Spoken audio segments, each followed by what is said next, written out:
আজ আমি বানাচ্ছি একদম হোম স্টাইল চিলি সয়াবিন, যা একদম অসাধারণ খেতে আর স্বাস্থ্য ভরপুর। বিভিন্ন গবেষণায় জানা গেছে যে 100 গ্রাম সয়াবিনে প্রায় 52 গ্রাম প্রোটিন আছে। আমার তো আগে খেতে ভালো লাগতো না, কিন্তু এই রেসিপিটা আমার মন পাল্টে দিয়েছে। চলুন দেখে নিই কীভাবে বানাচ্ছি। প্রথমেই সয়াবিনটাকে একটু গরম জলে ভিজিয়ে নেব যাতে নরম আর ফুলে যায়। তারপরেই অল্প কর্নফ্লাওয়ার, লবণ, হলুদ আর খানিকটা গোলমরিচ দিয়ে আধা ঘন্টার মধ্যে মাখিয়ে রাখবো। তারপর তেলে ক্রিস্পি হওয়া পর্যন্ত ভেজে নেব। তারপর আবার কড়াইতে সামান্য তেল দিয়ে কেটে রাখা পেঁয়াজটা কিছুক্ষণ ভেজে নিচ্ছি। দেখতেই পাচ্ছেন একটু লাল লাল হয়ে এলেই দিয়ে দেবো একটু রসুন কুচি। দিয়ে দিয়েছি, দেখতে পাচ্ছেন রসুনটা কুচি আপনারা বেটেও দিতে পারেন, কুচিও দিতে পারেন, আপনাদের পছন্দের মতো। দিয়ে খানিকক্ষণ ভেজে নেব খুব ভালোভাবে। একটু লাল লাল হয়ে এলেই কুচনো মানে ব্লক আকারে কেটেছি ক্যাপসিকামটা দিয়ে কিছুক্ষণ ভাজতে থাকবো। দেখতেই পাচ্ছেন আপনারা এইভাবে।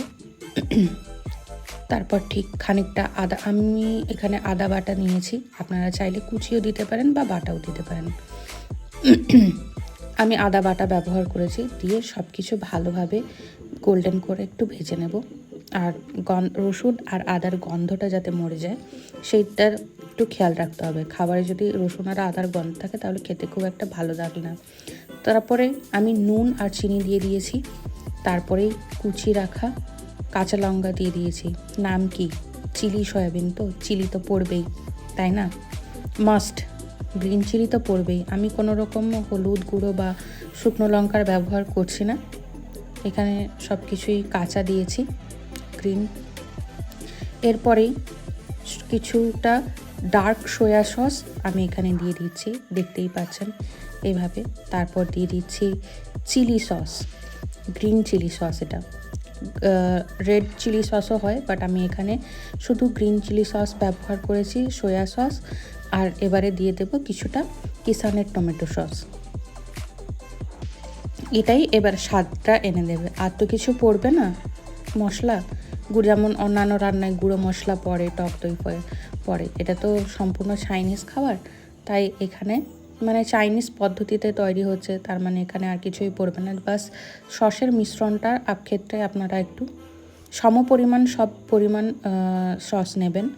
তারপরে আগে থেকে ভেজে রাখা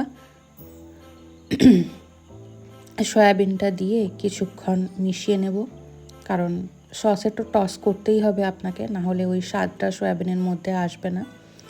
আপনারা কি করবেন, সামান্য একটু জলও দেবেন যাতে একটু গ্রেভি হয়, ঠিক আছে? কারণ এরপরেই আমি একটু কর্নফ্লাওয়ার স্লারিটা দিয়ে দেব, কারণ গায়ে গায়ে হবে। এই স্লারিটা না দিলে না সেই পাতলা ঝোল টাইপের হয়ে যাবে। যেহেতু আমি এখানে একটু জল রেখেছি, মানে ঝোল টাইপের রেখেছি, একদম কি বলবো স্টার্টার টাইপ করিনি। তো এইভাবে লাস্টে একটু ধনেপাতা কুচি দিয়ে দেবেন। গন্ধে দেখবেন মনটাও ভরে গেছে আর খেতেও ভালো লাগবে। আপনারা জানাবেন কিন্তু কেমন লাগলো।